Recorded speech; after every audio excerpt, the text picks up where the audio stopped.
Hello everyone, I am Dr. Prachi Kulkarni, fertility specialist, 49 Fertility Center. Today I am going to talk about the causes of bleeding in the first trimester or in the early pregnancy.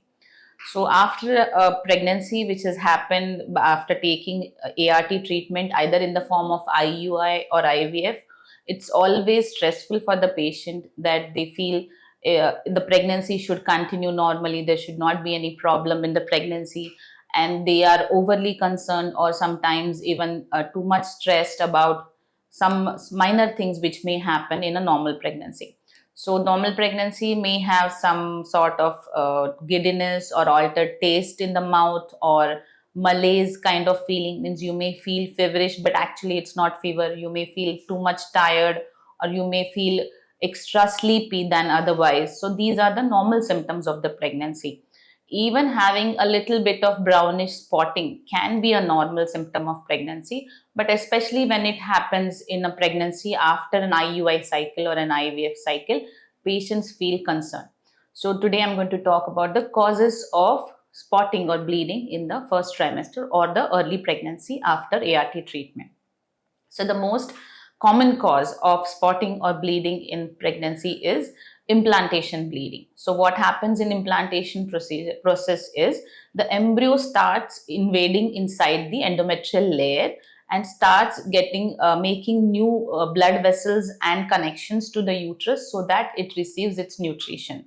So, when this process is happening, there is an invasion from the embryo side into the uterus of the mother where there might be some amount of blood which may come out in the form of spotting. So this usually concerns the patient. So how do we know this is implantation bleeding? Usually this kind of bleeding happens between your beta HCG test and the first maybe up to 6 to 7 weeks. So this is the time when you may have this spotting. It is in the form of brownish colored discharge and it's very less in amount, like maybe a drop or two, not more than that. Usually it is painless, that there should not be any pain when this kind of spotting is happening. So we know that it can be because of implantation. So how do we know it is because of implantation? When you go for a scan, doctor will do a transvaginal scan, will show you your baby, and doctor will reassure you that there is no bleeding or anything inside the uterus. But definitely if you have concern, you have to approach your doctor to understand better, and to, if any extra medication required, doctor accordingly can suggest you. So what can you do from your side to prevent this? There's nothing which you can do to prevent this, but most important thing is to take your medications on time, because usually these pregnancies we give luteal phase support, means some hormonal medicines to support your pregnancy. So if these medicines are missed or if these medicines are not taken on time, it may cause fluctuations in the level of hormone and it may cause spotting or bleeding. So make sure you take your hormonal medicines on time. So this was about the implantation bleeding.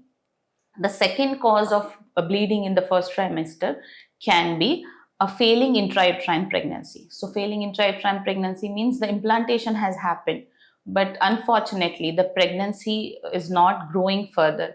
There are different weeks where we expect certain things on the scan.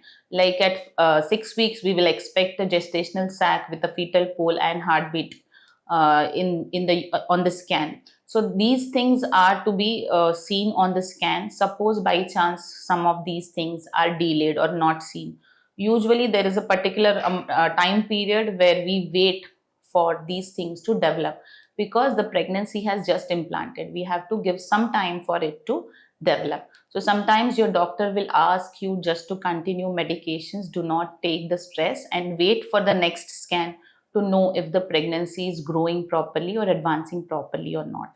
So this is about the failing intrauterine pregnancy. But unfortunately, if the pregnancy is not growing, then after certain scans we come to know that there is no growth in the rump length that we measure, or fetal pole measurements, or sometimes the heartbeat may stop on the scan.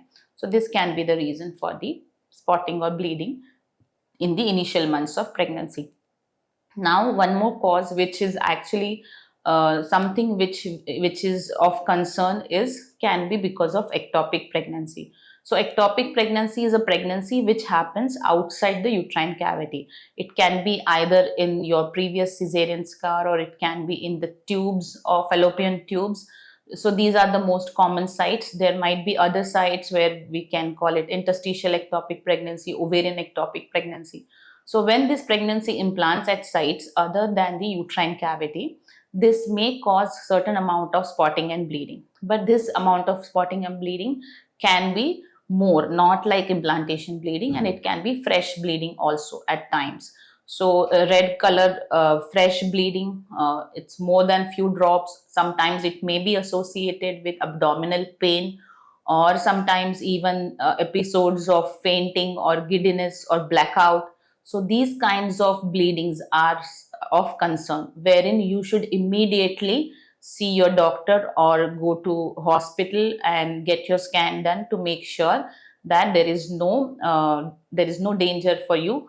And this is something which you have to keep in mind and look for. If your bleeding is red color, or it is extra amount, or associated with abdominal pain or cramps or fainting episodes, you should not ignore it.